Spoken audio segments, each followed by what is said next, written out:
ಹೋಳಿಗೆ ಆಯ್ತು ಬಳಿಕ ಈಗ ಸಿಹಿ ಸಿಹಿ ಬೆಲ್ಲದಿಂದಲೂ ಕೂಡ ಕಂಟಕ ಎದುರಾಗುತ್ತಂತೆ. ಆಹಾರ ಇಲಾಖೆಯ ಪರೀಕ್ಷೆಯಲ್ಲಿ ಬೆಲ್ಲದ ಬಗ್ಗೆ ಆತಂಕಕಾರಿ ವರದಿ. ಹಲವೆಡೆ ವ್ಯಾಪಾರಿಗಳಿಂದ ಕಲಬೆರಕೆ ಬೆಲ್ಲ ಮಾರಾಟ ಆಗ್ತಾ ಇದೆ ಅಂತ. ರಾಜ್ಯದ ಬೇರೆ ಬೇರೆ ಕಡೆಗಳ ಬೆಲ್ಲದ ಸ್ಯಾಂಪಲ್ ಅನ್ನು ಲ್ಯಾಬ್ನಲ್ಲಿ ಪರೀಕ್ಷೆಗೆ ಒಳಪಡಿಸಿದ್ದಾರೆ. ಈ ಪರೀಕ್ಷೆಯಲ್ಲಿ ಬೆಲ್ಲವೂ ಸಹ ಕಲಬೆರಕೆ ಆಗಿರುವಂತಹ ರಿಪೋರ್ಟ್ ಸಿಕ್ಕಿದೆ. ಸ್ಯಾಂಪಲ್ ಟೆಸ್ಟಿಂಗ್ ವೇಳೆ ಬೆಲ್ಲ ಕೂಡ ಅನ್ಸೇಫ್ ಅನ್ನೋ ವರದಿ ಬಂದಿದೆ. ಸುಮಾರು ಈ ರೀತಿ 600 ಸ್ಯಾಂಪಲ್ಗಳಲ್ಲಿ 200ಕ್ಕೂ ಅಧಿಕ ಬೆಲ್ಲದ ಸ್ಯಾಂಪಲ್ಗಳು ಅನ್ಸೇಫ್ ಅನ್ನೋ ರಿಪೋರ್ಟ್ ಬರ್ತಾ ಇದೆ.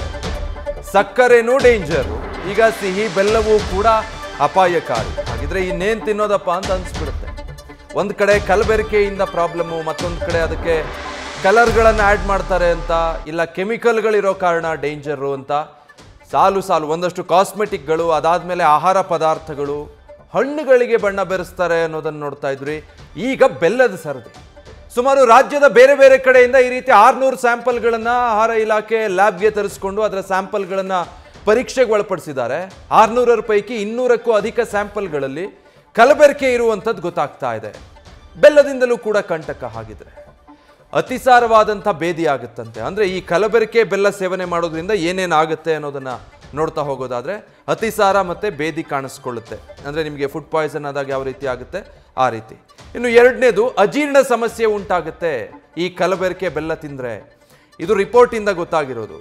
ಆಹಾರ ಇಲಾಖೆ ಸ್ಯಾಂಪಲ್ ತರಿಸ್ಕೊಂಡು ಟೆಸ್ಟ್ ಮಾಡಿದಾಗ ರಿಪೋರ್ಟ್ನಲ್ಲಿ ಏನು ಗೊತ್ತಾಗ್ತಾ ಇದೆ ಅದನ್ನು ನಿಮ್ಮ ಮುಂದೆ ಇಡ್ತಾ ಇದ್ದೀವಿ.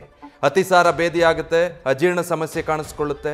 ಮೂರನೇದಾಗಿ ಫುಡ್ ಪಾಯ್ಸನ್ ಆಗುತ್ತೆ. ಇದರಿಂದ ಫುಡ್ ಪಾಯ್ಸನ್ ಸಮಸ್ಯೆಗಳು ನಿಮಗೆ ಎದುರಾಗಿದ್ರೆ, ಅಥವಾ ನಾನು ಮನೆಯಲ್ಲೇ ತಿಂದಿದ್ದೆ, ಹೊರಗೇನು ತಿಂದು ಇರಲಿಲ್ಲ, ಆದರೂ ಯಾಕೆ ಈ ರೀತಿಯೆಲ್ಲ ಆಯಿತು ಅಂದರೆ ನೋಡಿ, ಈ ರೀತಿಯಾದಂಥ ಕಾರಣಗಳಿರಬಹುದು.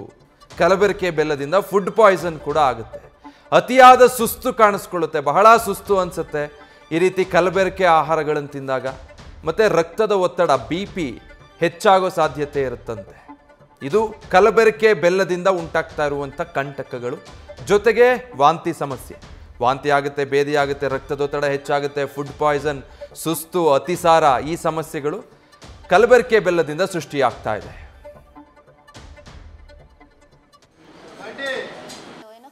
ಕಬ್ಬಿನ ರಸದಿಂದ ತಯಾರಿಸುವಂಥದ್ದೇ ಸಕ್ಕರೆ ಮತ್ತು ಬೆಲ್ಲ. ಈ ಬೆಲ್ಲದಲ್ಲಿ ಉಂಡೆ ಬೆಲ್ಲ ಅಂತ ಬರುತ್ತೆ, ಅದು ಬ್ರೌನ್ ಕಲರ್ ಇರುತ್ತೆ. ಆ ಉಂಡೆ ಬೆಲ್ಲ ನಿಜವಾಗ್ಲೂ ತುಂಬ ಸೇಫ್ ಇರುತ್ತೆ. ಅದು ಯಾವಾಗ ಅಂತ ಅಂದರೆ ಅದಕ್ಕೆ ಸಲ್ಫರ್ ಮಾಡ್ತಾರೆ. ಅದು ಸಲ್ಫರ್ ಆ್ಯಡ್ ಮಾಡಲಿಲ್ವಾಗಿದ್ದಂಥ ಬ್ರೌನ್ ಬೆಲ್ಲ ಖಂಡಿತವಾಗೂ ಆರೋಗ್ಯಕ್ಕೆ ತುಂಬ ಒಳ್ಳೆಯದು. ಈ ಸಲ್ಫರ್ ಯಾಕೆ ಆ್ಯಡ್ ಮಾಡ್ತಾರೆ ಅಂದರೆ ಅದು ಕಲರ್ನ ಸ್ವಲ್ಪ ಕಮ್ಮಿ ಮಾಡಲಿಕ್ಕೆ, ಆಗ ಸ್ವಲ್ಪ ಅಪೀಲಿಂಗ್ ಆಗಿರುತ್ತೆ, ಗೋಲ್ಡನ್ ಎಲ್ಲೋ ಕಲರ್ ಥರ ಕಾಣುತ್ತೆ. ಸೊ ಆ ಅಪೀಲಿಂಗ್ ನೇಚರ್, ಕಣ್ಣಿಗೆ ತುಂಬ ಚೆನ್ನಾಗಿ ಕಾಣಲಿ ಅನ್ನೋ ಒಂದು ದೃಷ್ಟಿಗೆ ಸಲ್ಫರ್ ಆ್ಯಡ್ ಮಾಡ್ತಾರೆ. ಅಷ್ಟೇ ಅಲ್ಲ, ಅದು ಹರಳಾಗಿ ಸಿಗಲಿ ಅಂತ ಅಚ್ಚು ಬೆಲ್ಲ ಮಾಡಲಿಕ್ಕೋಸ್ಕರ ಅದು ಸಲ್ಫರ್ನ ಆ್ಯಡ್ ಮಾಡ್ತಾರೆ. ಈ ಸಲ್ಫರು ನಮ್ಮ ದೇಹಕ್ಕೆ, ಮನುಷ್ಯನ ದೇಹಕ್ಕೆ ಸೇರ್ತಾ ಬೋನ್ ಮೇಲೆ ತುಂಬ ಎಫೆಕ್ಟ್ ಬೀಳುತ್ತೆ. ಬೋನ್ನ ಕರಗಿಸುತ್ತಾ ಹೋಗುತ್ತೆ. ವಿ ಕಾಲ್ ಬೋನ್ ಡೆನ್ಸಿಟಿ ಅಂತ ಹೇಳ್ತೀವಿ. ಬೋನ್ನಲ್ಲಿರೋ ಮಿನರಲ್ನ ಕರಗಿಸ್ತಾ ಬೋನಿನ ಸೈಜ್ನ ಕಮ್ಮಿ ಮಾಡ್ತಾ ಹೋಗುತ್ತೆ, ಡಿಮಿನರಲೈಸೇಷನ್ ಅಂತ ಹೇಳ್ತೀವಿ. ಸೊ ಇದು ಆಗುತ್ತೆ ಹೆಚ್ಚಾಗಿ.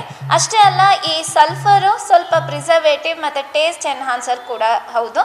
ಸೊ ಹಾಗಾಗಿ ಇಂಥ ಸಲ್ಫರ್ ಆ್ಯಡ್ ಮಾಡಿರೋಂಥ ಈ ಅಚ್ಚು ಬೆಲ್ಲ ಆಗಿರ್ಬೋದು, ಸಕ್ಕರೆ ಆಗಿರ್ಬೋದು, ಇದನ್ನು ಬಳಕೆ ಮಾಡೋದು ಅಷ್ಟು ಸೇಫ್ ಅಲ್ಲ. ಅದ್ರ ಬದಲು ಉಂಡೆ ಬೆಲ್ಲ ಬ್ರೌನ್ ಕಲರ್ ಏನು ಕಾಣುತ್ತೆ, ಆ ಬ್ರೌನ್ ಕಲರ್ ಚೆನ್ನಾಗಿ ಕಂಡಿಲ್ಲ ಅಂದರೂ ಕಣ್ಣಿಗೆ, ಬಟ್ ಅದು ಆರೋಗ್ಯದ ಮೇಲೆ ಯಾವುದೇ ರೀತಿ ಕೆಟ್ಟ ಪರಿಣಾಮ ಬೀರೋದಿಲ್ಲ.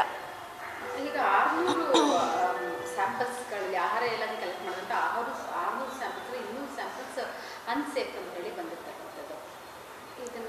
ಹೌದು, ಖಂಡಿತವಾಗೂ ಇದನ್ನ ಕೇಳಿದಾಗ ಬೇಜಾರಾಗುತ್ತೆ. ಸುಮಾರು ಕಡೆ ಅಡಲ್ಟ್ರೆಂಟ್ ಆಗ್ತಾ ಇರೋದ್ರಿಂದ ಮನುಷ್ಯರು ಸ್ವಲ್ಪ ಬುದ್ಧಿವಂತಿಕೆಯಿಂದ, ಸ್ವಲ್ಪ ತಿಳುವಳಿಕೆಯಿಂದ ಖಂಡಿತವಾಗೂ ಕಣ್ಣಿಗೆ ಕಾಣುವಾಗ ತುಂಬ ಚೆನ್ನಾಗಿ ಕಾಣುವಂಥ ಆಹಾರನ ಖರೀದಿ ಮಾಡ್ದಿರ ಈ ಉಂಡೆ ಬೆಲ್ಲ ಬ್ರೌನ್ ಕಲರ್ ಏನಿರುತ್ತೆ ಅದನ್ನು ಖರೀದಿ ಮಾಡಿ ಸಕ್ಕರೆ ಬದಲು ಬೆಲ್ಲನ ಉಪಯೋಗಿಸಿದ್ರೆ ಖಂಡಿತ ಒಂದು ಮಟ್ಟಿಗೆ ತಮ್ಮ ಆರೋಗ್ಯನ ಕಾಪಾಡ್ಕೊಳ್ಬೋದು. ಸಕ್ಕರೆ ಬದಲು ಬೆಲ್ಲನ ಉಪಯೋಗಿಸಬೇಕು, ಆರ್ಗ್ಯಾನಿಕ್ ಬೆಲ್ಲ. ನ್ಯೂಸ್ ಫಸ್ಟ್, ನಿರ್ಭೀತಿಯಿಂದ ನಿಮ್ಮ ಪರವಾಗಿ.